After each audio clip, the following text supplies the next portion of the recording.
반갑습니다. 오늘은 기영도에 홀린 사람이라는 시에 대해서 공부해 보도록 하겠습니다. 자, 일단 이 시는 전체적으로 우의적 기법으로 쓰여진 시입니다. 자, 그래서 우리는 우의적 기법이 뭔지에 대해서 좀 알아둘 필요가 있는데요.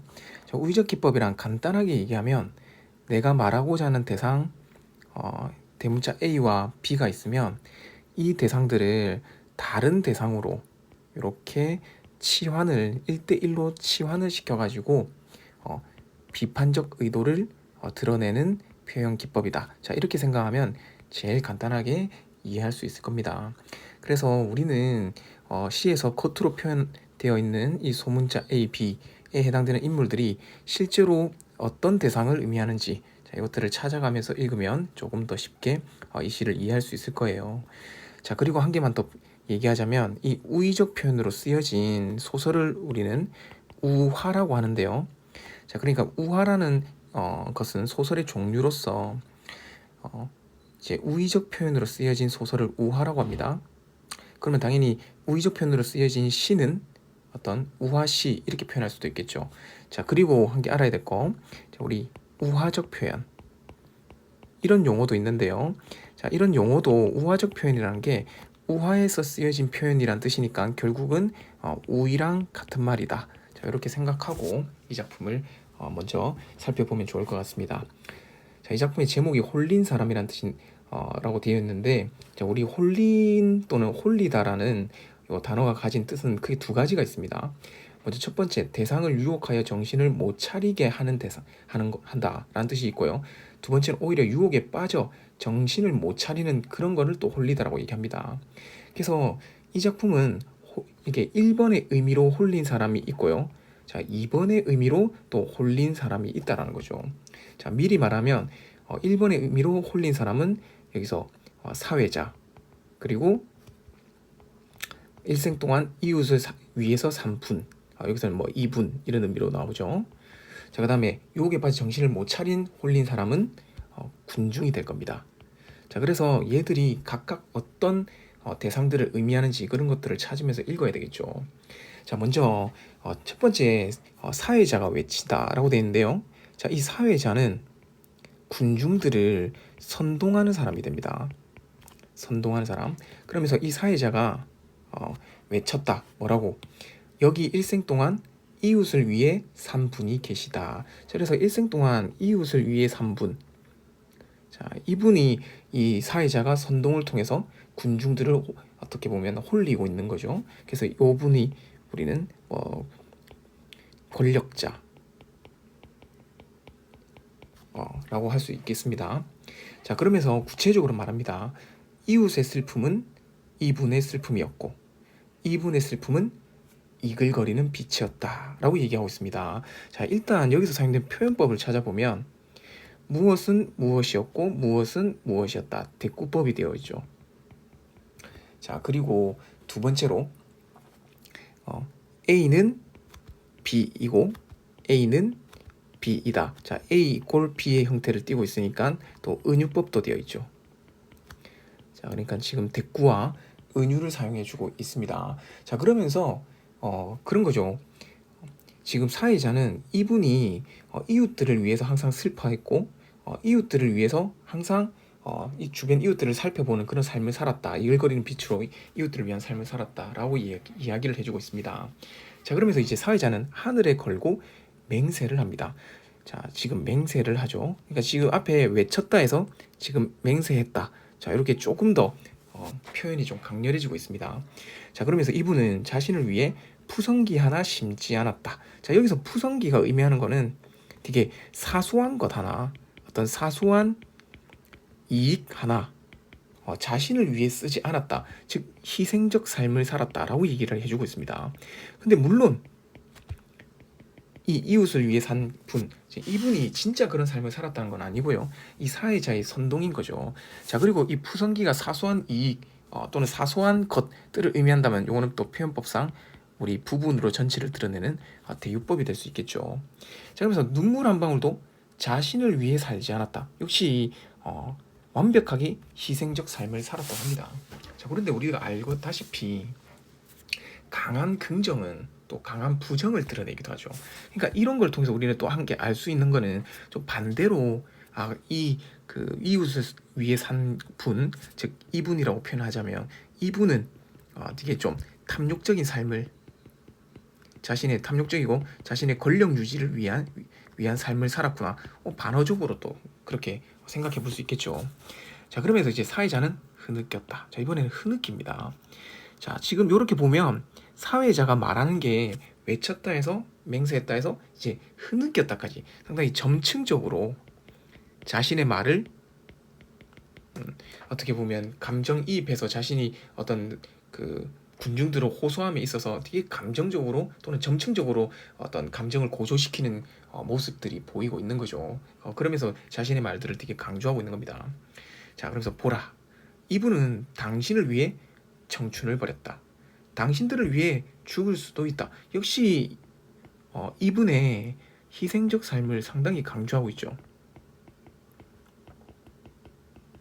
그죠? 물론 여기서 이제 당신들은 이 연설을 듣고 있는 군중들이 될 겁니다. 자, 그럴 때 그분은 일어서서 흐느끼는 사회자를 저지했다. 그러니까 자신에 대한 어떤 예찬을 하고 되게 찬양을 하고 있으니까 그거를 저지하는 모습이 보입니다. 자, 그러면 이 그분을 우리는 되게 겸손한 인물이구나 이렇게 판단할 수 있을까? 아니라는 거죠. 그지? 그러면 이분이 그 저지를 했지만 그 저지하는 모습이 오히려 의도적인 모습이라는 거죠. 그래서 이 부분을 통해서 이분의 어떤 위선적인 모습이 드러난다. 위선적 면모를 찾을 수 있다라고 해줄 수 있습니다. 자, 그러니까 군중들은 일제히 그분에게 박수를 쳤다. 그냥 군중들은 완벽하게 이렇게 넘어간 거죠. 그럼 이 군중들, 이 사회자의 선동을 알아차리지 못한 채 실제로 그분에게 이렇게 박수를 보내고 있는 모습을 통해서 우리는 우매한 어떤 군중, 즉 홀린 그 사회자나 또는 그분에게 권력자에게 홀린 군중이구나라는 걸 알 수 있죠. 자, 그게 좀 더 구체적으로 사내들은 울먹였고 감동한 여인들은 실신했다. 자, 역시 대꾸법을 통해서 이렇게 대꾸법을 통해서 이 우매한 군중이 완벽하게 홀려 있는, 즉 홀려 있는 상태를 구체적으로 드러내주고 있죠. 자, 그때 여기서 이제 시상의 전환이 생깁니다. 자, 그때 누군가 그분에게 물었다. 뭐라고? 당신은 신인가? 자, 그러면 여기서 이 누군가 질문을 던지고 있죠. 여기서 되게 사회자가 선동을 하면서 이 위선적인 권력자가 어떻게 보면 그 권력에 도취해 있는 상태에서 이 누군가만이 진실에 대한 질문을 던집니다. 그래서 우리는 이 누군가를 진실을 알고 있는 인물, 지식인 이렇게 하면 되겠죠. 자, 물론 이 지식인을 우리는 시든 소설이든 문학 작품에서 지식인이 나오면 이 지식인을 크게 두 가지로 나눠야 됩니다. 하나는 끝까지 진실을 밝히려는 의지적 지식인. 그다음 두 번째는 역시 권력에 굴복하고 하는 소시민적 지식인. 그럴 때 이 누군가는 어떤 지식인인지 이 시를 끝까지 읽으면서 찾아야 되고요. 또는 그 어떤 지식인인지 정확하게 안 나올 수도 있겠죠. 자, 그러면서 물어봅니다. 당신은 신인가? 그분은 목소리를 향해 고개를 돌렸다. 당신은 유령인가?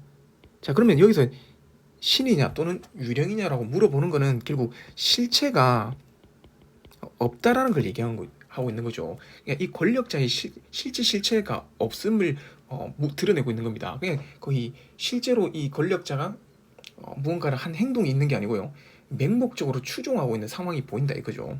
그래서 실체가 없음을 지금 지적을 하고 있고요. 자, 그런데 문제는 사회자가 소리칩니다. 저 미치광이를 끌어내. 자, 이렇게 소리를 칩니다. 즉 이 지식인을 미치광이로 단정을 지어버리는 거죠. 그래서 지금 이 미치광이를 끌어내서 진실을 은폐하려고 하는 장면이 보이죠. 자, 그러니까 이 홀려있는 우매한 민중들은 사내들은 달려갔고 분노한 여인들은 날뛰었다. 그러니까 지금 이 지식인에 대한 분노를 드러내고 있죠.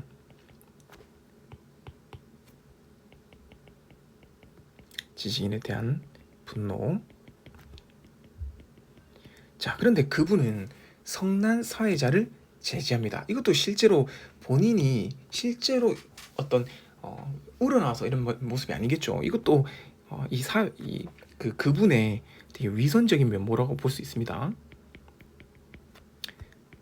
자, 그러니까 역시 여기에 군중들은 일제히 그분에게 박수를 쳤다. 되게 맞죠? 되게 우매한 민중이고요. 되게 맹목적인, 그죠? 맹목적인 어떤 그 신뢰 같은 게 보이는 장면입니다. 자, 사내들은 울먹였고 감동한 여인은 실신했다. 지금 앞에 나오는 구절을 반복함으로써 자, 역시 이 부분을 강조하고 있는데, 자, 강조를 할 때 이런 군중들의 모습들을 당연히 긍정적으로 아니면 부정적으로, 당연히 부정적으로, 되게 비판적 의도를 가지고 드러내고 있는 거죠. 자, 그런데 마지막을 보세요.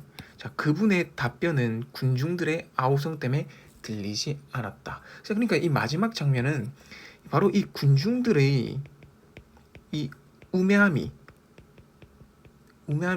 결국은 권력의 실체를 가려버리는 상황이죠. 실체를 가리는 상황을 드러내고 있습니다. 자, 그러니까 결국은 이 우매한 군중들에 의해서 결국 그분, 이 위선적 권력자는 조금 더 찬양되고 있는 이런 상황인 거죠. 자, 이런 상황을 우의적으로 되게 비판하고 있는 시가 홀린 사람이라는 시입니다. 자, 그래서 여기에는 되게 이 누군가 이 목소리를 드러내는 그 사람 지식인을 제외하고는 다 부정적 인물로 나오는데요. 즉 이웃을 위해서 희생한 이분, 그리고 사회자, 그리고 군중, 전부 다 부정적 인물이죠. 그러면 이 셋 중에 가장 비판의 대상이 되는, 즉 이 시에서 가장 비판을 하려고 하는 대상은 누굴까를 살펴보면, 즉 마지막 부분에 이 권력의 실체를 가리는 존재는 누구?